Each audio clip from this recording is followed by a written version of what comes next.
So here we go. So the recording's in progress. Anyway, I'm going to welcome you, Junior and Penny. Thank you so much, Penny. You've got a 100% consistency record so far. So you're doing absolutely fine. And so is Frances, but she's working with me. So she has to, she has to bear with me. She's from Nigeria, and we've got the rest of us all in South Africa. So that's fantastic. So I'm just going to remind everyone that this is really a discussion. It's not a lecture, as I say, and it's really just good to have your insights. And I'm privileged to have you, Junior, as part of this. And I will ask you to contribute as we go through this. So today, the big sort of topic, I suppose, the topic that, and this is aimed at anyone who's going into a new leadership position. In other words, stepping up from amongst their peers. And it may be a graduate, it may be someone in mid-management, and my definitions are 1 to 5 years is a graduate. Mid-management is 5 to 15 years, and senior is more than 15 years. But you know, in today's world where guys are doing startups and doing incredibly well, senior could easily be very easily in the first 5 years anyway. So it's really distinguishing yourself as a leader of the people that you are working with, and what it takes to be that leader, and how I think initially the big realization is that you have to change your own mindset, that you're actually in charge, giving direction, and the people are looking up to you to define the pathway. And I think in my experience, there were 1 or 2 occasions where I actually was put into a position of leadership, and I didn't quite realize what was required and how I was to go about this. Because ultimately, the buck stops with you. You realize that if you don't show the direction, the bus stops. And that was a sort of a subtle acknowledgement that I had to change my own mindset, and I had to step up. And not everyone gets that. So I'm going to throw my first question at you, Penny, because you've got your mic off. When was the first time that you realized that people were accountable to you for your encouragement and your direction? I'll give that to you, and that's a question coming to you, Junior, straight up, you know, that you can follow on from Penny.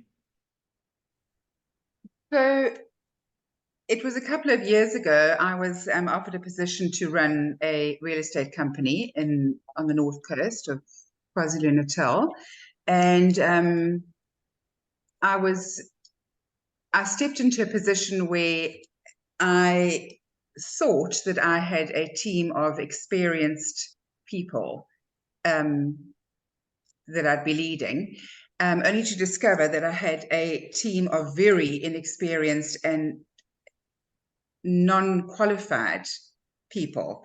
So my task suddenly became a lot bigger than anticipated. So that was a whole new sort of direction I had to move in. And the role kind of changed quite a bit into training.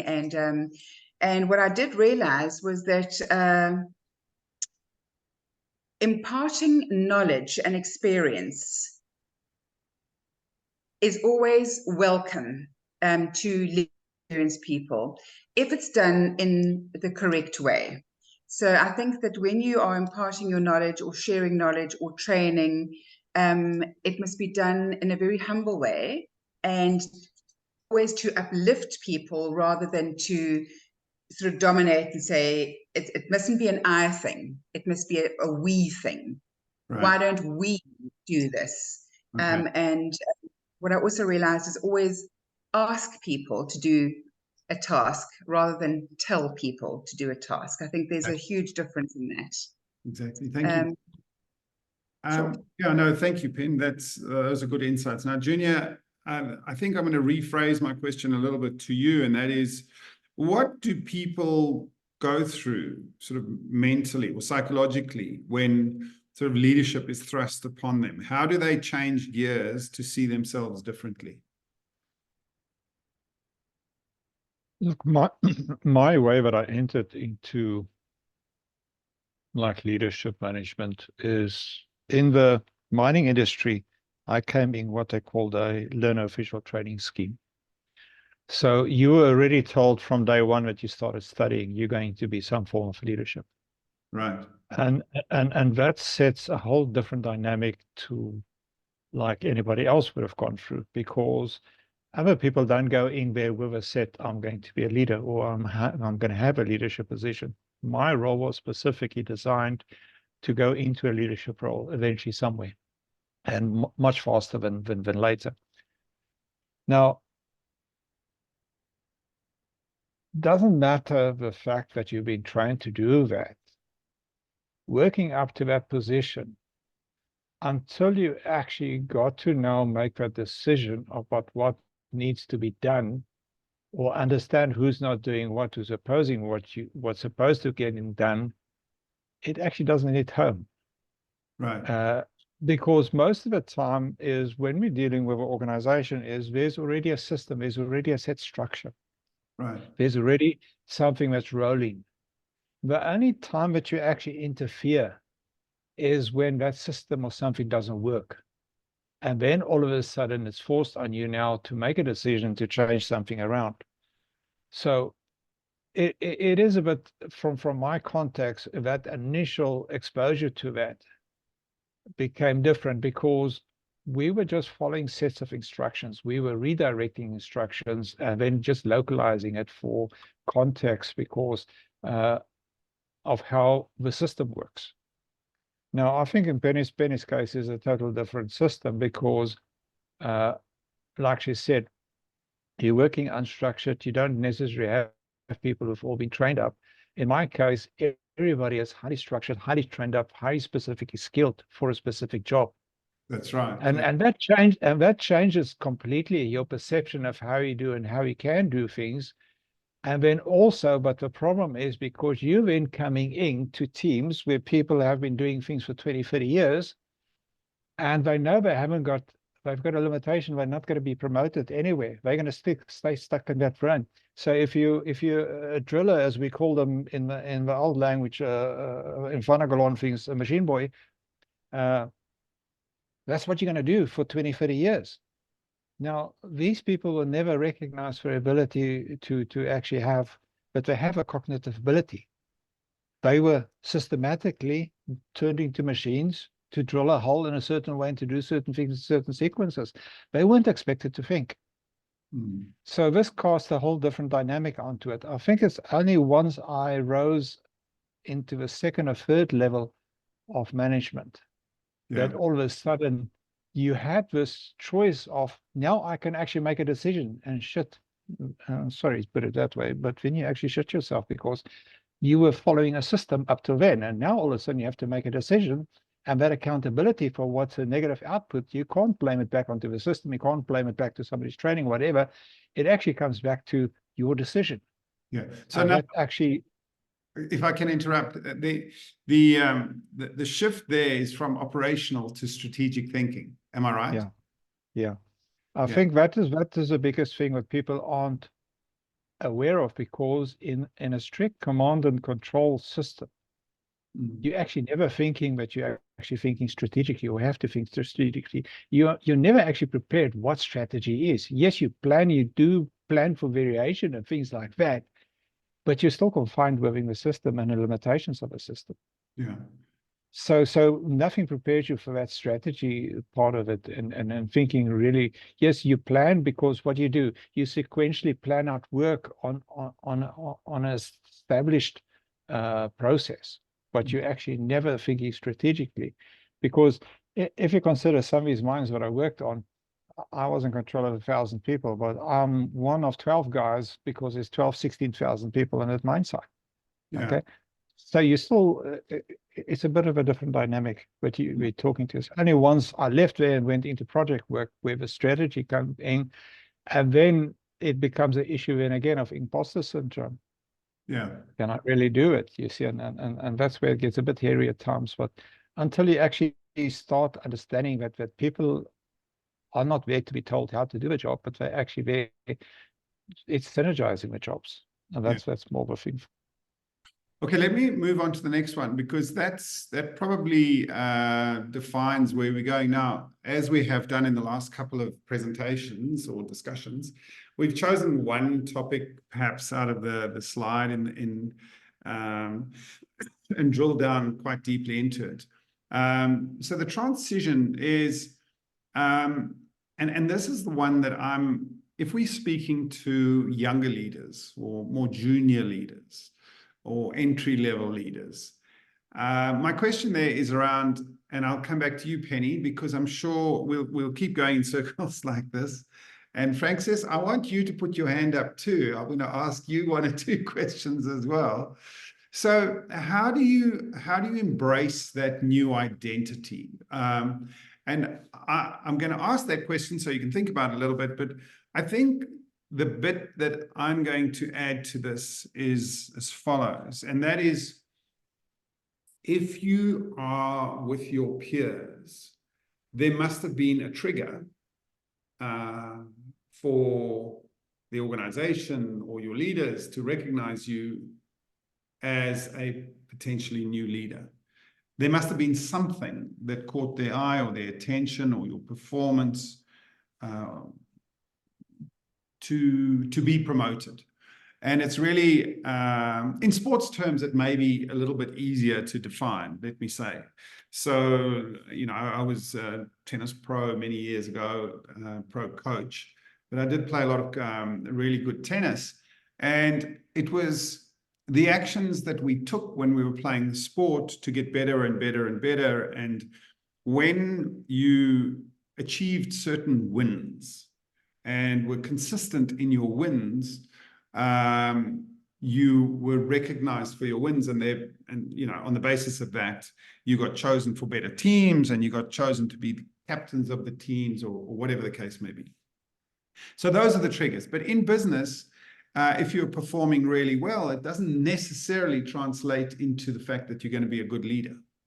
And that's sort of the dichotomy. That's the bit that I think it would be useful to help describe how, say, a graduate, they've just been promoted. How do they have to position themselves? Is it the way they speak, the way they hold themselves, their habits, how they present themselves, how they dress, how they behave, how they engage people? Is it a combination of all those things? So coming back to, how do you embrace your new identity? Shall I start with you again, Penny? Sure. It's pick on pen day today.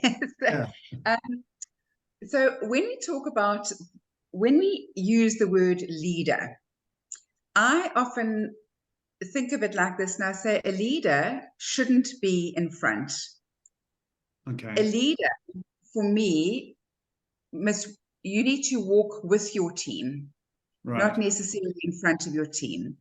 And I think that it's important always to set the tone, to set the example. You know, we are all human, and so we will mess up from time to time. But I do think that a leader must be very careful how they lead, because I think that your staff will hold you in higher regard and hold more respect for you if you walk with them rather than in front of them. Good. That was the approach I took. It worked well for me. So but it's got to be a very fine line, that you don't become their friend. You've got to That's keep it. yeah. It's a very, very fine line that you've got to walk. So, Hmm. so I Frank, don't I'm coming to like, I don't, you, Penny. yes, sorry. No, no, not at all. That being a friend of your colleagues, as long as they realize that ultimately it's back to you, you know, the response or the buck stops with you. I think there are going to be decisions that are uncomfortable for them, and those are the ones that are the difficult ones you have to take and to transmit or convey to them. Francis, what do you think? You, in your early career, I'm going to ask you a question, if you can unmute yourself, about embracing your new identity as a leader.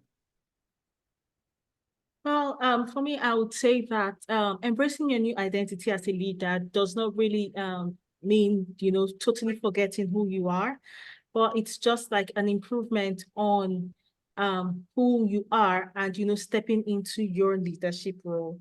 And so you also want to bear in mind that you're still going to be working with the same set of people who you have been in a team with, and you want to maintain that relationship, but still, being able to set like your clear easy boundaries or expectations to make your colleagues understand that Yeah. yes, we worked in a team together, but now there is this dynamic where like you might have to I might have to expect certain things from you and you would have to deliver on them. Yeah. So it's just a build up, right? Because I feel like before anybody is able to get to that leadership step into a leadership position, the person already had those traits in them. And so you will just be building up on what it is that you already have and just ensuring that you're able to set clear expectations. Good. Yeah, no, thank you. I appreciate that. You've covered quite a few of the points, and that especially around expectations. I think that that's very clear. Now, Junior, I'm going to ask you a question. This is a bit more tricky, and that is, what happens if you've got, friends, colleagues, teammates, but you actually have a rival amongst your peers, and you've been selected ahead of them, you've got a rival amongst your peers. What happens then when you transition to a new leadership position and you've got a rival in your team? It's not so much on us. The problem lies with the people that promote you and what their motivation explanation is why they promoted you. That's quite important. But if you get promoted above another person, it is obviously because there is a distinct set of activities that you've done which just naturally stood out to them. Yeah. And yes, there is the competition always that people think. And that's been our biggest fight that we've been working with now, is to the whole conceptual thing about what a leader is and what managers is and whatever. It's all intertwined. We started with boss, when we went to manager, went to leader. We're still dealing with the same thing. It's just people don't understand what they're dealing with, so they started giving it new names, new descriptions, but we're still dealing with the same thing, the same concept. Right. But dealing with a rival becomes a different issue, because what actually sets you apart is the fact that you are able to do certain things or perceive certain things much faster than they can. But it's also a smoothing way in how we incorporate their inputs into something.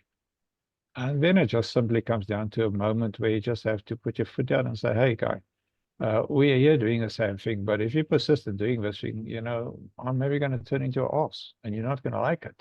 But it will be an induced event. It will not be that it's necessary how I prefer to do things. I'll prefer you to work with and do something with me. But if you persistently go out looking for trouble, it becomes so blatant that actually I've had a situation where I didn't have to do anything about it. Somebody else did something about it. Because we just persistently kept a level head at it, and then it doesn't matter what we do, is they actually become in a way toxic, Yeah. And the less it appears that you are being affected by them, the more toxic their behavior becomes, and they actually work themselves out eventually. Yeah. Yes, you may have certain people who are feeling challenged by you because you are moving upwards, and they may also add to that toxicity. But it's just something. It's a case by case issue that you just have to handle. It is. The problem is if you are not suited for that role, or you're already running near you on that point of going through Peter principles, where you basically at a point, a breaking point of going incompetent, then it becomes much more difficult. Then it actually can turn into a rivalry effect. Yeah. Now, that is important that we can visualize that, and that's something that we can actually visualize. If you put two people next to each other and you have the right data, like we can provide, you immediately will see what's the difference. And if they are on par, you may actually more find that they're more willing to collaborate. But the problem is when they're not quite on par in terms of that potential, that's where you're going to have a frictional issue arise. And usually what's going to happen, the lesser able person's going to feel offended. They tend to have a more greater belief, if I can put it in poor English, but a greater belief of their potential to be a leader, to be better than another person, despite them having a lesser capability. And that's a phenomena we were stunned with when we started realizing what it is and what's causing it. But it's there. But if you don't have that preset data up front, it's very difficult. And you can actually damage them, that new developing leader, because you're insufficiently supporting them and not understanding what that dynamics is between them. Yeah. Well, thank you for those insights. And that sort of, brought me to the final point there about seeking support, and not necessarily just seeking support from your team, but from your leaders on how to navigate this sort of uncertain ground. I mean, ultimately, where I've been in a situation like this, I've always found that it's best to focus on the win-win-win. And the third win is just to ensure that you can point out that ultimately the organization is, you're serving the goals and the vision of the organization, and you're encouraging those two parties to actually serve the greater good. So you're looking for a win-win-win. I'll carry on to the next slide. Thank you guys for that insights. Look, we discussed this slide last week in great detail. So I'm actually going to flick through this one because we, as I say, we did discuss this one in detail. And Junior, I'll get you to get your teeth in to one of the next ones. And I think that one of the greatest guidelines for leaders, especially when they're going into a new position, is to define and articulate exactly what the vision of the organization is, but how it applies to their particular unit or their team in the organization. And what I always felt was, if I can understand what the vision is for the organization as a whole, and how that cascades like a waterfall to where I am in the organization, and that my team can fully understand how their work in the organization contributes towards the greater good of the organization. If everyone can understand that and understands that fluently and can articulate it fluently, then you're basically getting people on to the same page, to use that old cliche. So I know that your experience, Junior, has been largely in mining, but in your recent experience with the work that you're doing, how does the organization, or what references do you use with hiring people to the vision of the organization? How do you connect the dots between who you're hiring and the greater vision of the organization? And how do you get that match to work properly? It might be a bit of a vague question, but perhaps if you can. It's, well, the first thing is what we got to do is, I think the greatest problem that we have today is that we take where somebody's coming from and we try and translate where they're coming from and project into what we are doing, where we are. This is one of the for me, one of the biggest misconceptions we can have is because your environment, what you're doing and how you're doing it, very seldom has any direct relationship. You may have a similar, how can I say it, industry, you may have a similar position, but how you do things and where they come from, how they do things just doesn't correlate. So they're trying to project themselves into you, and you trying to project what they did and see how they will fit in. And that's where the big issue starts, is if how they will fit in, or if they will fit in. How do I fit in with your vision? Vision, I've had actually a nightmare affair with vision and missions and things like that, because traditionally it is structured in such a way, or done in such a way, at such a level where it very seldom makes sense to the people in the bottom.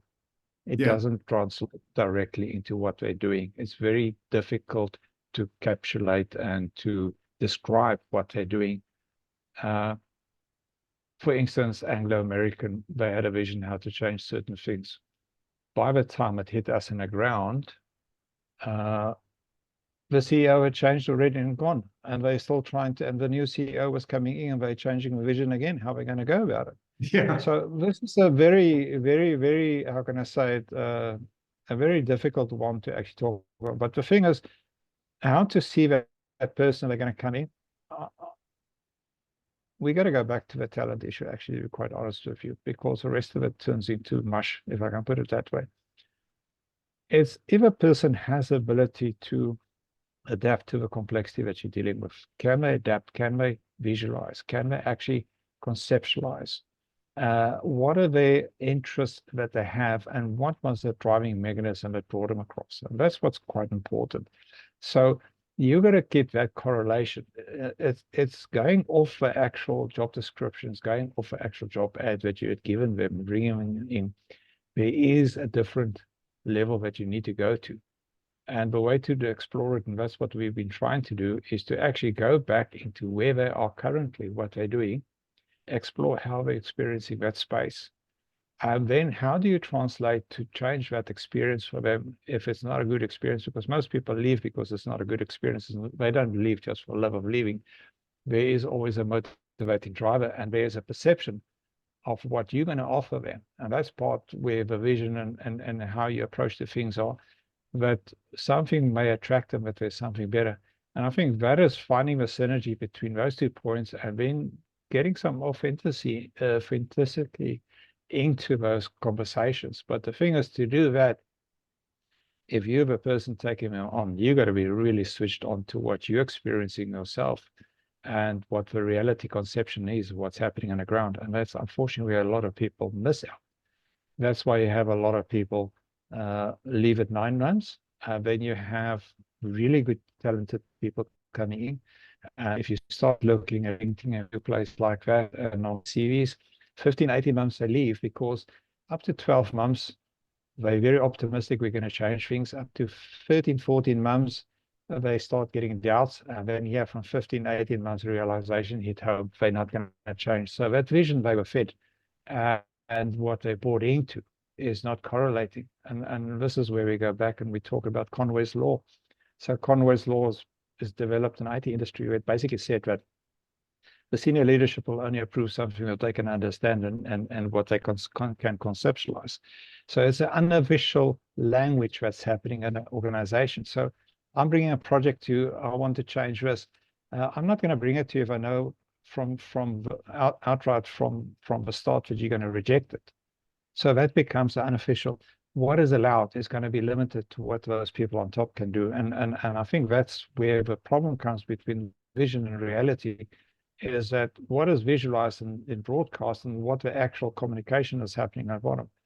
If Yeah. those don't join up, it starts causing a distortion, and that's a problem that we've had in a lot of instances. I don't know if I've gone a little bit sideways here, but No, not at all. I'm very interested in that, and I think that sort of brings me to the next question, and that is to Penny. So, how often, Penny, does your CEO, your boss, your big boss, your owner or your CEO of your organization actually chat to your salespeople? And I don't want to, they're the junior most people in the organization, although some of them have been there for many years, like yourself, I suppose. And when I say junior, I mean the people that are at the coalface. How often do you get the opportunity to hear the aspirations of your leadership?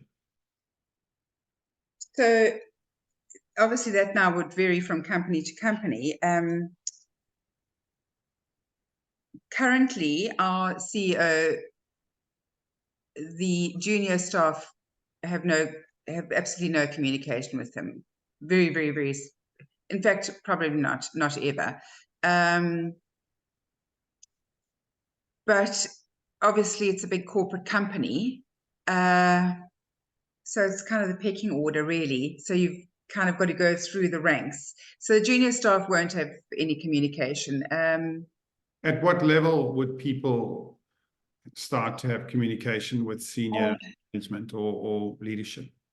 So again, it would vary from your smaller companies to your corporate companies. I would say currently in the corporate world and real estate, it would be your principals that would have direct contact with the CEO. In the smaller companies, it would be at a managerial position where there's constant feedback. And also with the smaller companies, I think that which I found was. So how big would a smaller company be, just by your definition? So again, depending on areas, so there's so many variations here, but depending on areas, so what would be seen as a really active company here on the KZN North Coast, for example, would be a team of about 15 really strong agents, led by a manager, and then the principal and CEO above that. So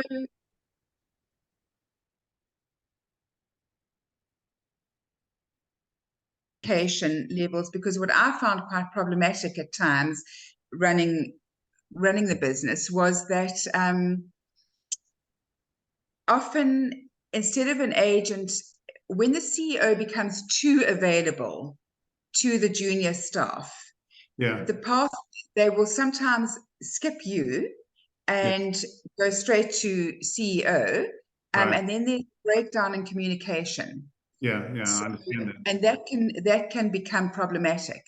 That's what I found at times. So I think that following the correct channels is important. Okay, no, that's point taken. Okay, well, look, we're going to keep moving. I'm going to thank you both for your contributions there. And then the next one is about leading through change. I think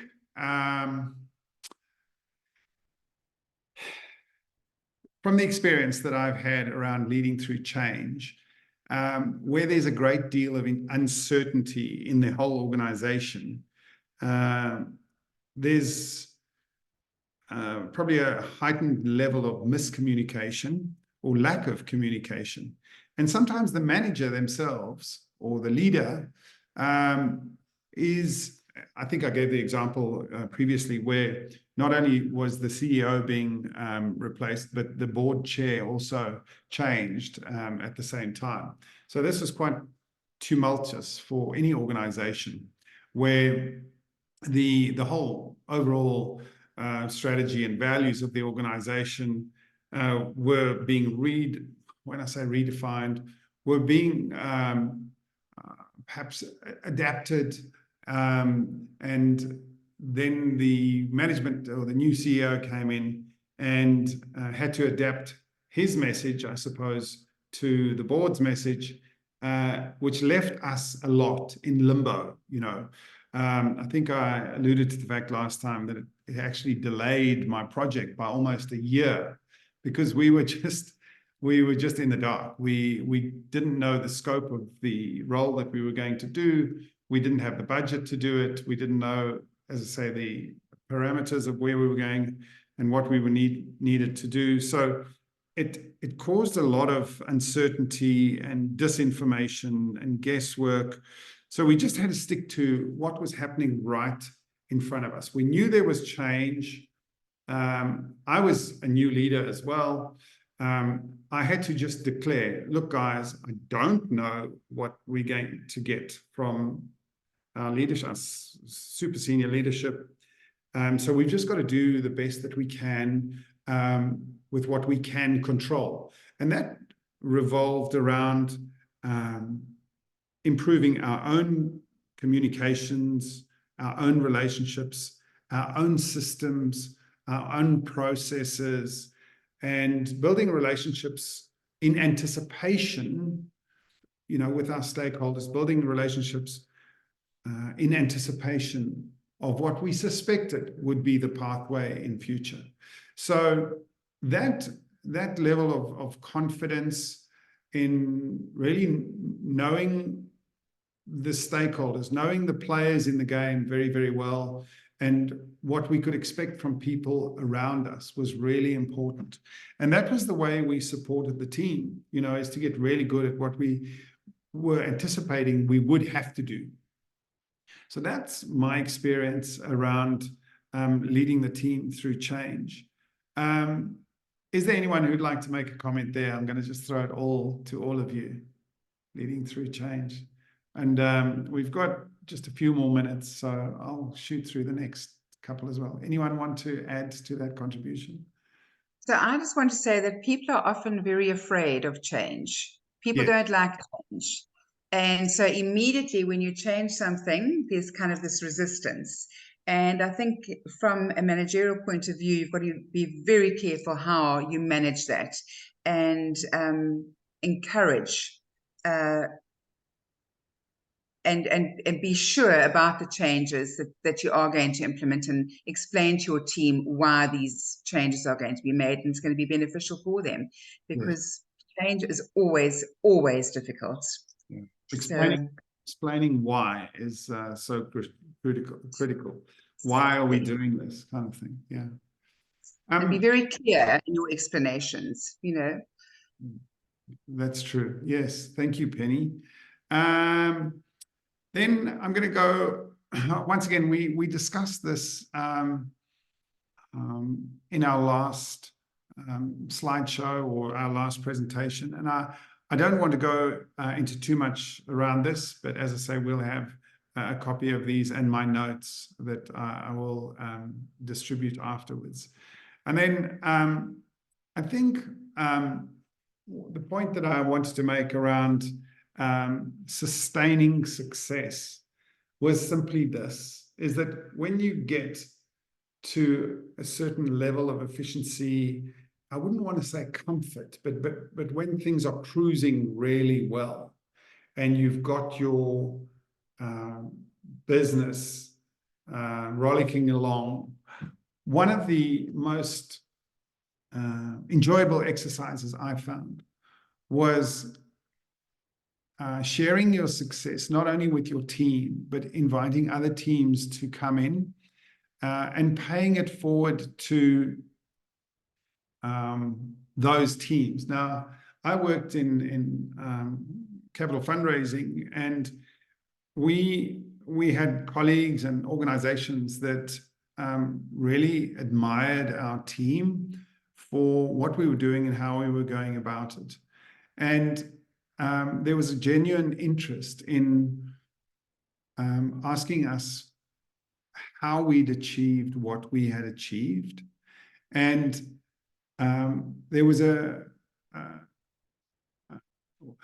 opportunity to share this outside of the organization, but in a forum where we invited a lot of our, I wouldn't call them, they weren't competitors, but they were colleagues in the same business, to share those learnings, to share those skills, because, you know, there's the saying that, you know, when the tide comes in, all boats rise. And it was a question of paying it forward to people who were perhaps a little bit behind you on their journey, to help lift them up too, so that all the businesses in that field were being elevated and their standards were being elevated, and the reputation of that occupation was being elevated. And that's the bit, that's why I actually put it in there about paying it forward, because I felt that that was the right thing to do in our community. So if there's anything that Junior, you would like to add around any one of those points there, I'd be very receptive to hear that. Well, this thing of paying forward, it sometimes works, most of the time don't work. Yeah. The fact that you achieved, for most organizations, it's a matter of serendipity. You were just bloody lucky to have the right people around you. It was not by design. It wasn't so cultured or whatever, if you can put it that way. You're just bloody lucky. And the dynamics, the underlying dynamics that make it work is not perceived from outside. It's a real, we worked with something which we call potential overlap theory. And that is something that was only developed in 2016 in the psychology field. But without us knowing, we were already doing this in 2011 when I was in Saudi Arabia. If there are enough overlapping potentials in the individuals, and then there is an overlapping interest where they commonly share, and then there's enough self-awareness between them that allows them to let somebody do something where they're just not comfortable doing it and comfortable handing it over, things work. And that's most probably what you experienced. But as soon as there is already a dysfunction in the underlying team, underlying structure, and in underlying experiences, and you have 1-2 levels up, which is really shitty people, I'm sorry to put it, that's the only way I can put it, you're not going to get that synergy. You're not going to get those things. So no matter what you did is, and this is exactly a problem that people have trying to copy of a Chinese company called Haier. Haier got rid of 12,000 managers. They removed the positions altogether. They went into a DAO system, decentralized autonomous. They created 4,000 micro enterprises. It's not a matter of paying forward. It's a matter of removing restrictions. And that's the thing, is when you pay forward, is you sharing what you had, but you don't share the same restrictions that others have. So for them to replicate, they're going to replicate what you did, but they're not going to replicate the experience, because the underlying carrying capability to produce that result is just not there. And that is what I think that's a big thing we got to look at, that we miss out on. That's an incredibly interesting insight. I must say, when you first introduced what you were going to say, I was like somewhat taken aback. But the way you've explained it really does make sense, because other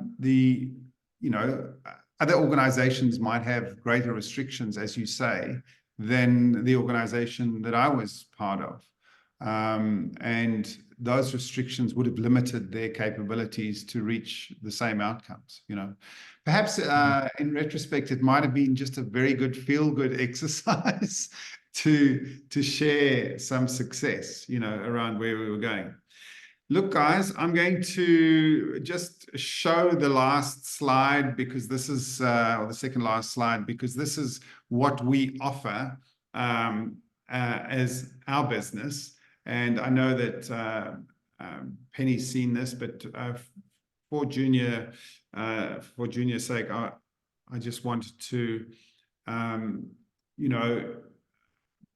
say a little bit about what we actually do, and that is really around providing a service to junior, mid, and senior leaders transition into their leadership position as quickly as possible. I won't go into all the detail around that, but I'll certainly send you the slides. And I think we discussed this a little bit on our telephone conversation that we had, Junior. I'm going to give you just a minute to tell Penny and Francis and myself, again, Junior, exactly what you guys are doing as a bit of a hunt for your role. And then perhaps you can invite anyone who watches this video to come along to your presentation as well. Well, basically what we've done is I come out of the mining industry. We were given an organization with plus 5,000 people to restructure. We did the basic calculate. We found out we only needed 2,200 people. In the end of the day, what happened is when they started doing the structure, they started firing all the wrong people. And that's where I got into psychometrics. So eventually what we did is, because we were working with 16 nationalities, 90% of these people were illiterate. You can just imagine Saudi Arabia doing construction with 60 nationalities is chaos. So this led us to explore psychometrics. Psychometrics then went on to a point where we got so good at it, and literally that's what we did. We got so good at it that it actually scares people because of the accuracy that you can gain out of it. The switching point was that instead of profiling people for behavior, we started understanding how they actually process complexity. So eventually what we're doing right now is to get a foot into the door. We cannot say to them, we're going to come and help you fix your organization, because the first thing is 80% of leaders, whether HR or leaders, are over promoted. The last thing they want is somebody to tell them you are over promoted. So what we do is we actually created an app out of our work that we're busy finalizing. We actually ask one very simple question. Well, it's 23 questions, but the very simple question we're asking is, what are you experiencing right now? What is influencing what you're experiencing? And how can we change that experience? And the only way you can do that is by expressing it. Your mind cannot capture more than 3 or 4 items at a time. There's 23 items we look at. So we have to do it through a format, and that's basically what you're doing. And then we help you connect the dots. And you can explain exactly what you're experiencing and why you're experiencing it. And then we connect your dots to the persons around you. So you then see how you change your preferences is the influence of how other people prefer to interact with you. So it's whole more about the relationship rather than a capability that we're looking at a moment. The exploration of capability, that becomes a secondary thing that comes out of it. But first is understanding where are the red flags, why are they being raised, and then who's most at risk and who's causing most of the risk. And that's basically what it, in a very simple way, and we'll discuss it on Friday. I'll show you how we do it. It's actually very simple. Despite being very complex, it's actually very simple. Yeah. And then it is de-risking it by removing the bias and judgment of those people around. It's just to understand that no matter whether you're CEO or I'm the guy watching the garden, we've got experiences, and we got to be able to express those experiences. So then I got to be able to step into your shoes to understand why you're experiencing. Very simple like that. Yeah. Junior, thank you so much for that. And I will declare that I have done the 23 questions psychometric test with Junior. And on Friday afternoon, I think 12 o'clock or thereabouts, I've made an appointment to see Junior. Yeah. He's going to give me the analysis of my results from the test. So thank you very much. Thank you so much, Junior, for joining us. Thank you, Francis, for coordinating it. And thank you, Penny, for your 100% percentage attendance. You're an absolute superstar. And we'll do this again next week. So thank you so much. I really appreciate you guys being here and look forward to being in touch with you all individually or once again here in future. Thank you. Cheers then. Okay. Cheers. Keep well. See you guys. Bye-bye. Bye.